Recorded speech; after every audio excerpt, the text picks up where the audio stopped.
Assalamualaikum warahmatullahi wabarakatuh. Perkenalkan, nama saya Rizka Hidayati M dengan NIM C1B020083 dari Prodi Teknik Pertanian, Fakultas Teknologi Pangan dan Agroindustri Universitas Mataram. Baik, pada kesempatan kali ini saya akan menjelaskan sedikit peran saya dalam tugas kelompok, yaitu merangkum atau meresum buku dalam mata kuliah pertanian digital. Baik, di sini yang pertama saya membantu mencari buku atau menentukan buku yang akan kami gunakan sebagai bahan atau materi rangkuman. Jadi di sini buku yang kami pilih atau kami tentukan yaitu berjudul Agricultural Drones A Peaceful Pursuit.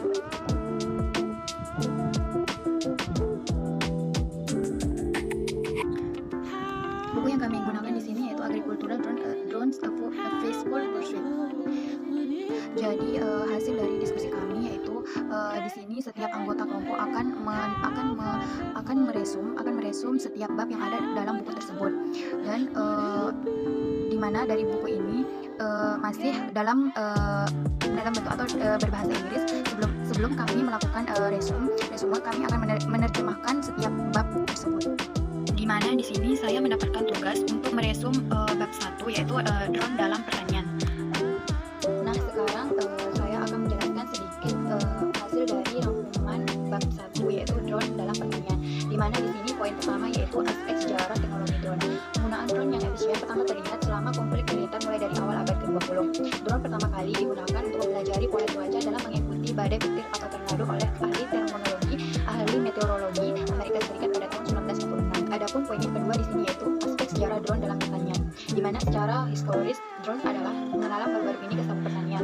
Katakanlah selama 2007 sampai 2012. Drone dapat melakukan beberapa tugas pertanian utama seperti citra 3 dimensi atau 3D dan pengintaian, penyemprotan titik pada tambalan yang terserang patogen atau hama, juga menyemprotkan pupuk cair untuk memasuk dosis terpisah musim.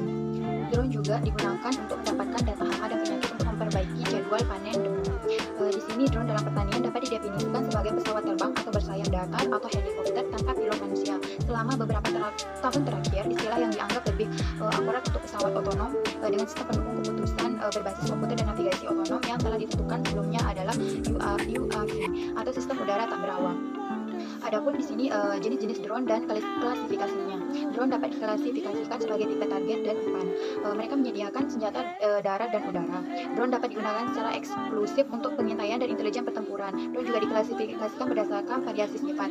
Mereka bisa berupa tipe sayap datar atau helikopter. Beberapa karakter kinerja drone yang paling penting adalah yang pertama yaitu berat, daya tahan dan jangkauan terbang, terus ketinggian maksimum, beban sayap, mesin jenis dan sumber tenaga.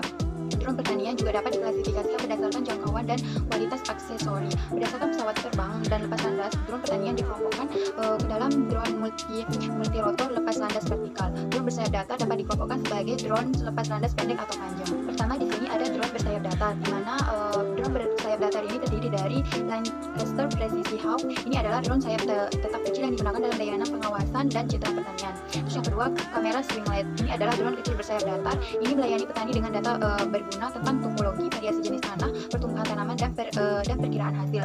Yang ketiga, EBEE. Ini adalah drone kecil bersayap datar yang sepenuhnya otonom. Ini mampu memperoleh citra udara beresolusi tinggi dari atas bidang tanaman. Terus yang keempat, pemandangan gelombang.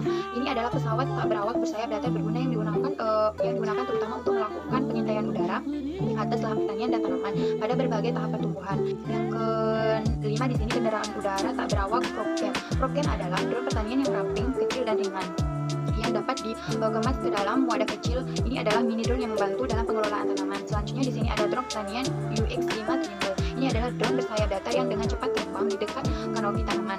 Ini menawarkan gambar udara dari lapangan. Itu juga digunakan untuk mendapatkan peta dan tanah 3D. Selanjutnya di sini ada drone Tawon Agrivotics. Ini adalah drone bersayap datar yang dapat digunakan selama pertanian presisi. Ini biasanya digunakan untuk mendapatkan gambar rutin bidang tanaman dan memantau jadwal kerja. Terus yang kedua di sini ada drone Rotary Wing, di mana terdiri dari Airmax yang digunakan terutama untuk pramuka tanaman dan vegetasi alami. Mereka juga digunakan untuk menyemprot pestisida, fungisida, pupuk cair dan menyebarkan benih pohon selama program penanaman kembali. Selanjutnya di sini ada Yintong. Ini adalah drone tipe melayang yang ringan dan tidak memerlukan tempat pendaratan khusus. Selanjutnya ada Venture Outrider dan Venture Surveyor. Helikopter Ventura adalah drone yang sangat serbaguna yang dioperasikan di atas ladang tanaman. Selanjutnya ada quadcopter ensomosaic. Ini adalah quadcopter yang dikembangkan khusus untuk digunakan di bidang pertanian. Namun ini juga dapat digunakan untuk menurunkan NDVI dari vegetasi alami dan memantau kemajuan pekerjaan di zona pertambangan atau bahkan melacak lalu lintas kota. Yang ketiga di sini ada parasut dan balon drone yang terdiri dari Susi 62 UAV. Ini adalah drone tipe parasut. Ia bergerak secara otonom di atas tanaman. Ini mengumpulkan gambar dan informasi tentang status air tanaman, hama dan penyakit jamur. Poin yang ketiga di sini yaitu utilitas drone, di mana drone serbaguna digunakan. Penggunaan drone telah diklasifikasikan olehnya ke dalam berbagai aspek seperti yang tercantum di bawah ini, yaitu sistem peringatan dini, layanan darurat, pelaporan berita, drone pengiriman, pemantauan aktivitas bisnis, drone game dan hiburan,